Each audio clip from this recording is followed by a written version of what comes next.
Yo l'équipe, j'espère que vous portez bien. On se retrouve aujourd'hui pour la partie 2 des livres qui m'ont forgé de tout ce que j'ai lu sur mes années de développement, sur mes 16, 17 à mes 19 ans. J'en ai 20 maintenant, hein, donc c'est il n'y a pas très longtemps. Et dans la partie, on avait vu tous les livres que j'avais lus en 2022, donc à mes 17 ans. Et aujourd'hui, on va lire... Enfin, on va lire... Non. On va parler de ce que j'ai lu en 2023. Alors, le numéro 1, c'est Le meilleur des mondes de Huxley. Le meilleur des mondes de Huxley, bon, bah, c'est comme Orwell, hein, c'est un peu des classiques. Si tu les as pas lus, lis-les. Voilà. Dystopie dans laquelle on est en train d'entrer, hein, clairement. Et ouais, je ne sais que dire de plus là-dessus. Lisez Le meilleur des mondes de Huxley. Classique. Ensuite, on a la méthode Wim Hof de Wim Hof.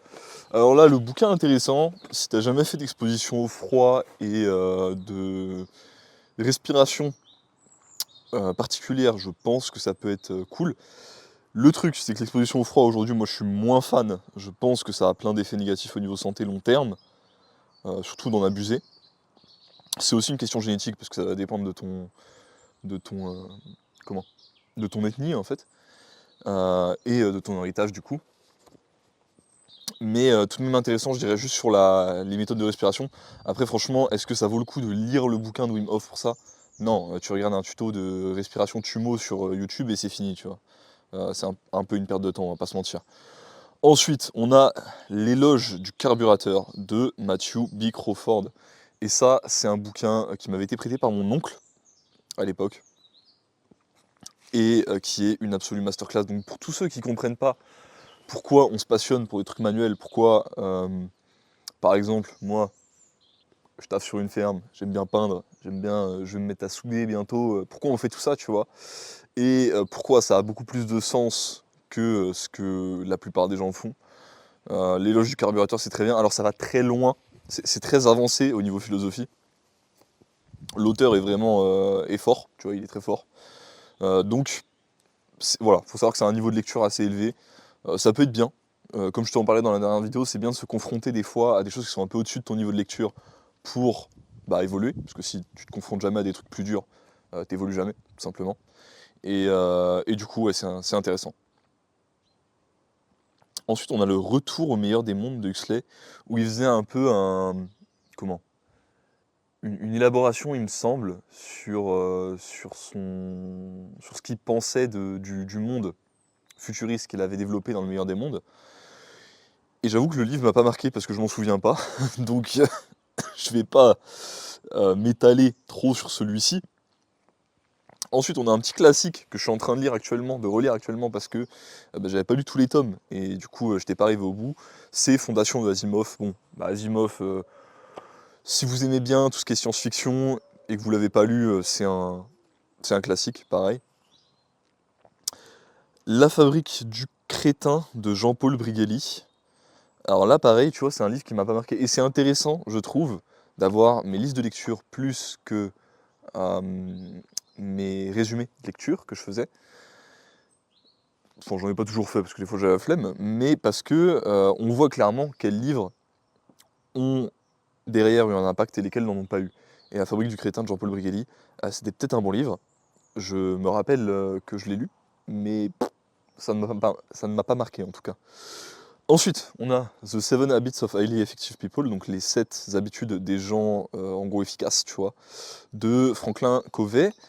En vrai, j'ai bien aimé, je dirais que dans le développement personnel, c'est un niveau un peu au-dessus de ce que la plupart des gens vont lire, parce que souvent dans les bouquins de développement, il y a énormément de merde dans les bouquins de développement personnel, il y a The Miracle Morning, il y a ce genre d'étron littéraire absolu. Celui-ci, c'est quand même un petit cran au-dessus, donc c'est pas mal, tu vois.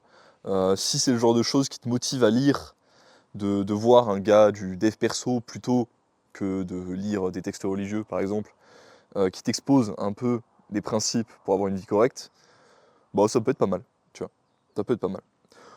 Orage d'acier de Junger, bon, sur la guerre, du point de vue d'un Allemand, classique, voilà. Tout ce qui est, enfin, ouais, juste magnifique, comme beaucoup de romans, en fait. Lisez vraiment de la littérature, ne lisez pas que de la non-fiction. La fiction, c'est essentiel. Ensuite, il y a Fluent in 3 Months de... Alors, comment il s'appelle lui? Alors, j'ai mal écrit le nom de l'auteur, donc je ne saurais pas dire. Mais c'était un bouquin sur l'apprentissage des langues.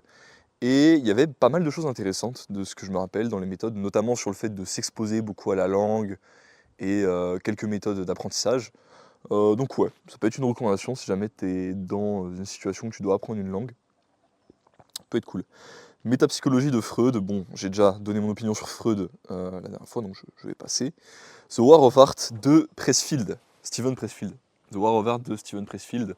Si t'es un créatif aujourd'hui, je pense que c'est une lecture qu'on t'a montré limite comme une lecture obligatoire, c'est-à-dire, regarde, c'est pour ça qu'il faut que tu montres ce que tu fais sur les réseaux sociaux, etc. Ah non, ça c'est Show Your Work. Putain, c'est fou de faire des confusions comme ça. Non, ça c'est Show Your Work d'un autre auteur. Non, The War of Art, putain, maintenant je me rappelle, The War of Art, c'était ma première introduction au concept des muses, en fait, de comprendre un peu les muses. Et ça m'a redonné goût à l'art, en fait, rien à voir. Rien à voir, c'est fou, putain. Excellent bouquin. Excellent bouquin, The War of Art. Je ne sais que dire dessus, mais c'est un excellent bouquin. Psychologie de la motivation de Paul Dill, alors ça c'est parmi les livres, alors à l'époque, le livre m'avait tellement marqué, Psychologie de la motivation, que je voulais en faire un travail. Alors de base, moi j'ai été étudiant en psychologie, pour ceux qui ne savent pas, et je voulais en faire un travail. J'ai été qu'en première année, hein, parce que bon, j'étais un peu dégoûté par le système universitaire. Je voulais en faire un travail potentiellement de thèse, et en tout cas je voulais en faire quelque chose qui m'aurait poursuivi pendant une bonne partie de ma vie. En tout cas c'était l'idée à l'époque. Tellement ce travail-là m'avait marqué. Mais c'était avant que je m'ouvre vraiment au domaine du spirituel. Je pense que pour quelqu'un de purement matérialiste, c'est peut-être la meilleure manière de percevoir le monde, la meilleure philosophie de vie, la meilleure vision de la psychologie que tu puisses avoir. Je pense vraiment que Paul Dill, c'est le meilleur auteur de psychologie pour les matérialistes. Voilà, c'est tout ce que je dirais là-dessus.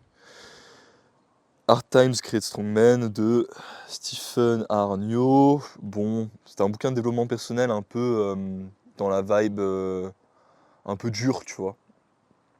Et c'était un peu intéressant. Il y a quand même une notion que j'ai tirée de ce livre-là, je pense, qui est du fait de se confronter à des choses assez extrêmes pour avoir vraiment des expériences transformatives. Parce que tu ne peux pas que à travers la routine et à travers la discipline, par exemple, quotidienne, créer de nouvelles connaissances et de nouvelles expériences intéressantes, à certains stades en tout cas. Évoluer en tant que personne, tu vois. Pour évoluer en tant que personne, des fois, il faut faire des trucs de taré, des fois, il faut faire un jeûne de 15 jours dans la forêt amazonienne, j'en sais rien, je sais plus. Il avait dit un truc comme ça dans le bouquin. Donc, ouais, il y a quand même cette notion-là qui est intéressante que j'en tire. Après, enfin, en dehors de ça, je ne m'en rappelle pas comme un livre essentiel en termes de lecture. Voilà.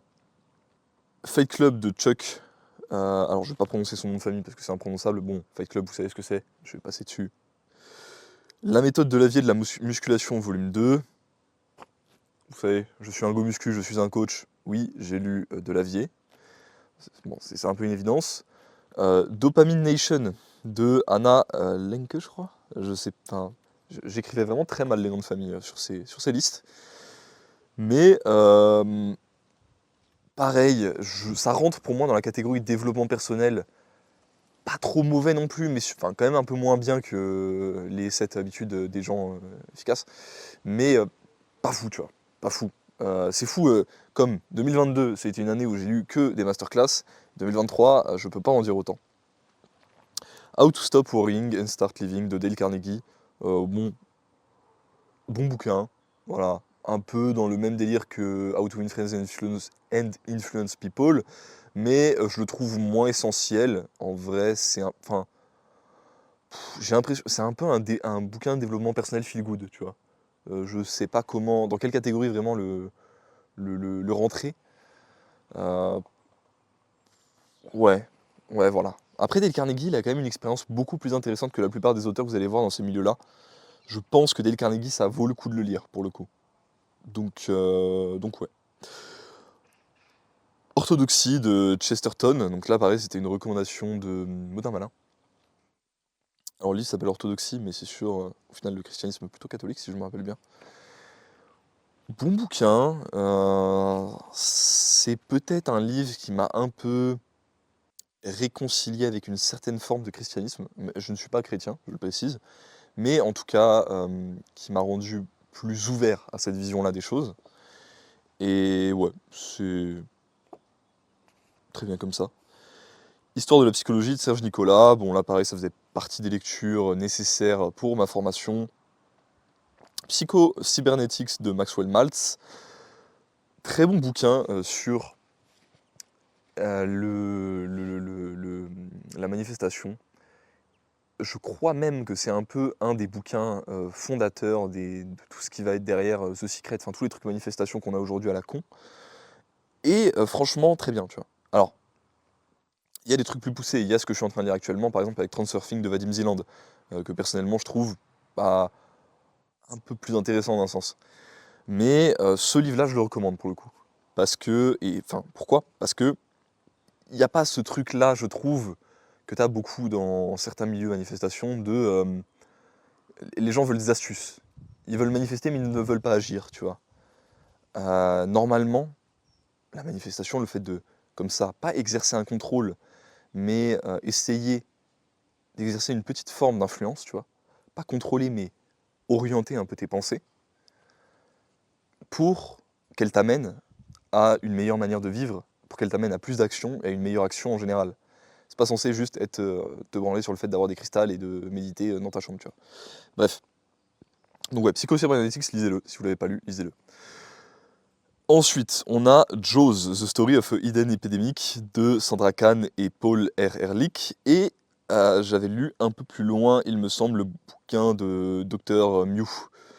Donc voilà, là pour ceux qui ne comprennent pas pourquoi aujourd'hui on est dans un état désastreux au niveau de notre ossature faciale, il y a des notions où je suis maintenant un peu en désaccord parce que je trouve qu'elles font anthropologiquement moins de sens, mais globalement, ça a été écrit par des médecins et des médecins qui ont fait beaucoup de recherches dans le domaine dont ils parlent, et c'est une masterclass. Donc Jaws et le bouquin de Dr Mike Mew, c'est à lire si vous n'avez pas encore été exposé à ces notions-là. Alors le mewing, je pense que vous avez tous entendu parler au moins une fois, le fait de coller sa langue au palais, d'avoir une respiration correcte. Le truc, c'est que c'est intéressant, il faut le faire. Si tu le fais pas, c'est chaud, tu vois, c'est juste que t'as pas une bonne respiration au quotidien, et c'est grave, vraiment. Genre ça peut impacter ton sommeil, ça peut te tuer dans ton sommeil, ça peut rendre ton cerveau moins efficace, rendre ta digestion moins bonne, ça détruit ta vie en gros. Donc c'est bien d'avoir ces informations-là, mais sans avoir, par exemple, une alimentation riche et tout un tas d'autres choses autour, c'est très incomplet. Voilà. C'est bien, mais incomplet. C'est une partie du puzzle. C'est ça que je dirais. Alors, ensuite, on a What They Forgot to Teach You at School. Pareil, un bouquin de dev perso, mais qui ne m'a pas marqué. Ni Ability Zero de Ben Patrick. Donc Ben Patrick, c'est le gars derrière Knees Over Toes. J'ai trouvé ça intéressant. Il y a certains exercices dans le bouquin que je réutilise derrière. C'était plutôt un truc pour les débutants, pour les gens qui n'avaient pas accès à du matériel et qui s'entraînaient vite fait chez eux. Je pense que ça peut être une bonne base pour par exemple quelqu'un qui a été coureur et qui s'est blessé, après ou basketteur ou genre de sport qui s'est blessé. Donc ouais, c'était dans ces situations-là, c'est un bouquin que je te recommande. Après, bon, j'avais lu The War of Art en début d'année, donc j'ai lu The Art of War un peu plus tard dans l'année de Sun Tzu. Bon, intéressant, un classique.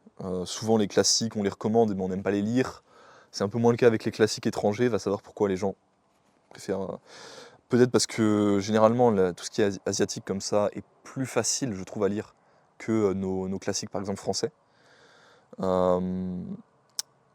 Ouais, The Art of War, il m'a moins marqué que le bouquin suivant, Le Traité des 5 roues de Musashi. Musashi, c'est un samouraï. Le Traité des 5 roues, si vous ne saviez pas, c'est le bouquin qui a inspiré. Comment il s'appelle? Le mec qui se prend, le mec qui se prend pour un samouraï là, à l'UFC, qui est un peu taré. Bon, après, ils sont beaucoup à être tarés à l'UFC. Bref, ce mec-là, ouais, bonne lecture. C'est peu accessible, je trouve, à un public occidental et peu transposable, mais une bonne lecture tout de même. Après, on a le tome 1 du Sorceleur de Andrzej Sapolsky. Alors, évidemment, voilà, j'ai aimé The Witcher 3, j'ai fini par lire les bouquins, rien de surprenant. Souvenir de la Maison des Morts de Dostoïevski, bon, Souvenir de la Maison des Morts de Dostoïevski, encore une fois, tout ce qui est passer des heures et des heures, voire des mois à lire sur les goulags et toute l'histoire de la Russie, je trouve ça absolument passionnant. Peut-être que c'est une passion étrange. Alors là, c'est pas les goulags parce que c'est plus ancien. Mais ouais, Souvenir de la Maison des Morts de Dostoïevski, quand vous connaissez en plus un peu l'histoire du bonhomme, de toute façon, si vous la connaissez pas, elle vous sera sûrement rabâchée dans la préface, quelle que soit l'édition que vous achetez. C'est vraiment un bouquin génial. Ouais, j'ai trop aimé. Dostoïevski, de toute façon, un des meilleurs auteurs russes.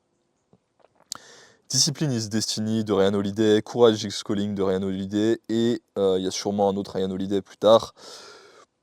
Ça, c'est les stoïciens modernes. Alors, quitte à lire sur le stoïcisme, autant aller à la source, les gars. Moi, je dirais de lire Sénèque, Épictète, etc. Pour autant, je ne suis absolument pas fan de la philosophie stoïcienne, que ce soit l'ancienne ou la, comment, la caricature moderne qu'elle est devenue avec des gens comme Ryan Holiday, par exemple. Je pense que ça peut avoir un peu d'intérêt de comprendre cette vision du monde, de peut-être s'en servir à certains moments de sa vie, mais c'est... Ouais, le stoïcisme, c'est nul. Voilà, pousse vers le bas. Antifragile de Nassim Taleb, bon, il a voulu se présenter comme l'inventeur de cette notion, comme le fait de dire ouais, regardez, vous avez déjà le mot résilient, mais il n'y a pas le mot antifragile.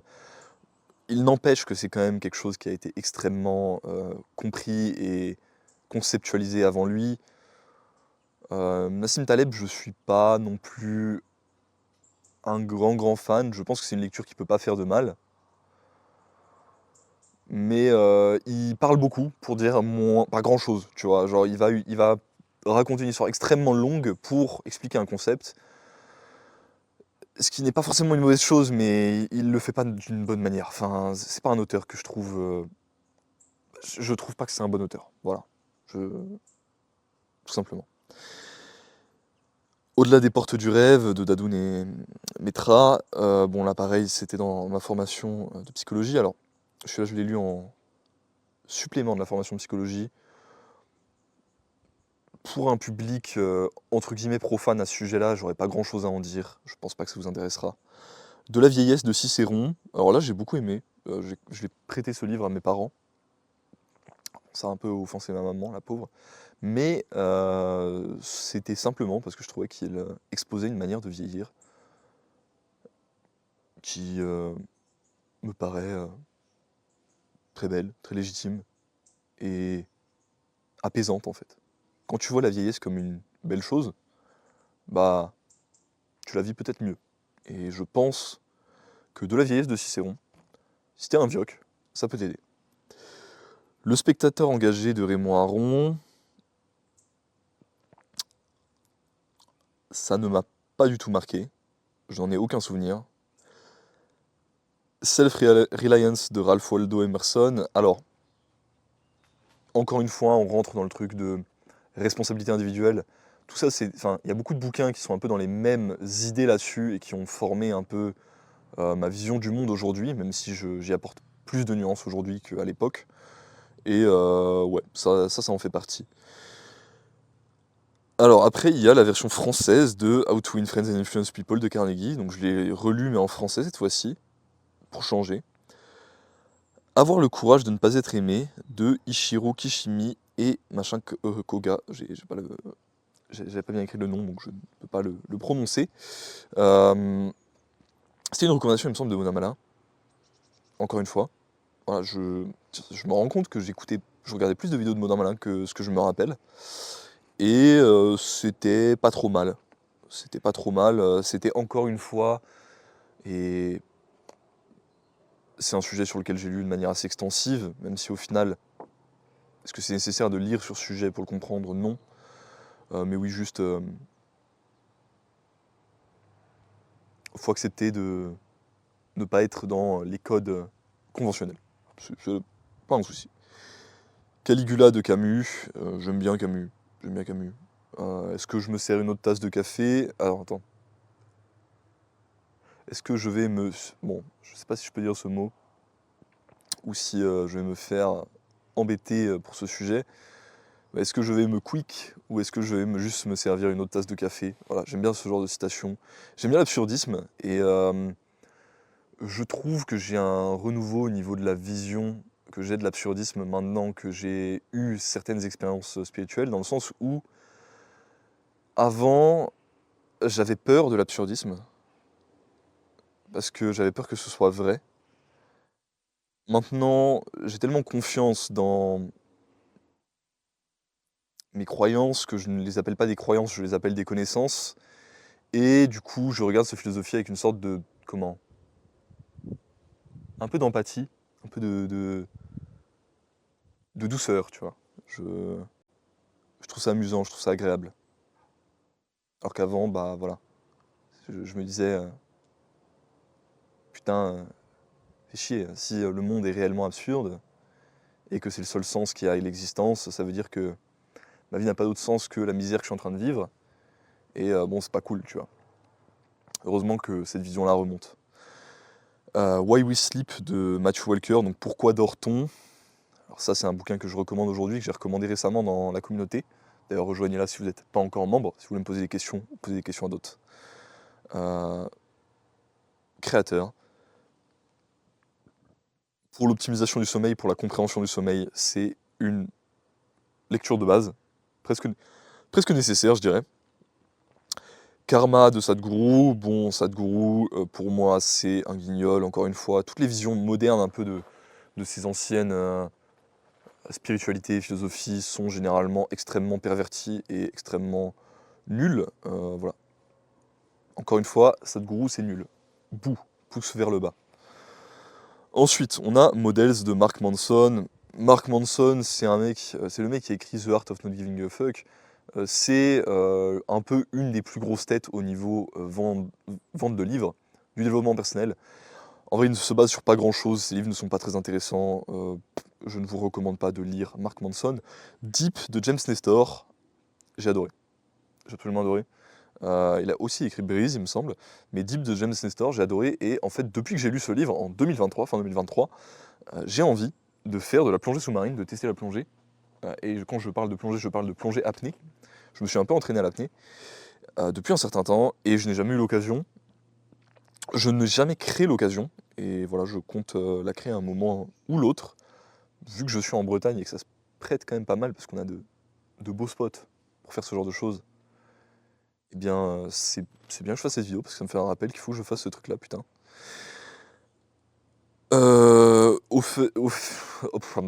Offre à 100 millions de dollars de Alex Hormozy. Oui, oui, oui. Dans le domaine business, à l'époque, c'était pas intéressant pour moi parce que j'étais même pas lancé dans le fait de commencer à avoir ne serait-ce qu'un ersatz de business, d'entreprise créé de mes propres mains. Aujourd'hui, ça aura peut-être de l'intérêt que je relise ce livre, mais voilà. Tout ce qui est bouquin business, en fait, ça va complètement dépendre du stade où tu en es dans ta vie. Mais moi, je pense qu'à l'époque, ça n'avait aucun intérêt que je dise ça. Naturally Enhance de Alex Leonidas, donc en gros, naturellement sous stéroïdes, en gros, avoir un physique de mec sous stéro quand t'es naturel. C'était à l'époque où il était vraiment full beer mode, etc. C'était intéressant. C'était pas quelque chose de incroyable, tu vois, mais c'était sa vision de l'entraînement et j'ai pas l'impression de m'être fait scam. The Purpose Driven Life de Rich Warren. Alors, encore une fois, tous les bouquins qui vont essayer de te donner un sens à la vie, mais qui vont manquer de la pièce qui est l'initiation, pour moi, ne mènent pas à grand-chose. Voilà. J'en lisais beaucoup, parce que j'avais une quête de... J'étais un chercheur de vérité, mais j'en ai pas appris beaucoup. Et The Purpose Driven Life, c'est sûrement un bon bouquin pour te donner peut-être des petits principes sur comment, comment savoir c'est quoi ton prochain objectif dans la vie, comment un peu éplucher l'oignon de tes choix. En vrai, c'est quand même un bon bouquin là-dessus, maintenant que j'en ai une meilleure mémoire, donc je te le recommande quand même. Je te le recommande quand même, mais sache que ce bouquin-là ne portera pas ses fruits si tu n'as pas la pièce qui est l'initiation, qui est l'éveil. La vérité à propos du levage de poids, The Truth About Weightlifting de Alan Colbert. Bon, voilà, excusez-moi pour le nom de famille. J'ai commencé à ce moment-là à me lire un peu tous les vieux livres de weightlifting, tu vois. C'est plus une pièce de l'histoire qu'un livre vraiment intéressant. C'était agréable pour moi d'en savoir un peu plus sur les origines du mouvement duquel je fais partie, qui est le mouvement de la musculation. Et d'avoir quelques pièces de plus sur ce domaine-là. Donc pourquoi pas. Après si c'est pas ton truc, la muscu, pas la peine. Sun and Steel de Mishima. Bon, Sun and Steel de Mishima, j'en ai fait une vidéo entière de 30 minutes. Donc va voir cette vidéo-là. Je l'ai appelé Soleil et Acier. T'as pas à t'y tromper. Voilà. Tu vas sur ma chaîne Soleil et Acier. Tu verras ça, c'est une masterclass. Et ce Unabomber Manifesto de Kaczynski. Bon, j'ai pas trop... Putain de merde. Je vais pas trop m'élaborer sur le manifeste de Unabomber, le manifeste de Kaczynski, mais tout ce que je dirais, c'est que c'est une lecture intéressante. C'est tout pour aujourd'hui, les gars. Je crois que j'ai fait tous les bouquins de 2023. Il nous reste quelques bouquins de 2024. Alors, franchement, sur 2024, de ce que je vois, il y a quelques trucs intéressants. Il y a des bouquins que je vais, pour le coup, vraiment vous recommander. J'ai été un petit peu déçu parce que j'ai lu en 2023. J'ai été beaucoup plus régulier, tu vois, j'ai lu beaucoup plus qu'en 2022. Mais j'ai pas nécessairement lu des choses d'une aussi bonne qualité, on va dire. Excellente journée à vous, les gars. Je vous fais à tous des gros bisous. Si vous voulez nous parler, si vous voulez me poser des questions, rejoignez-nous dans la communauté. Passez une excellente journée.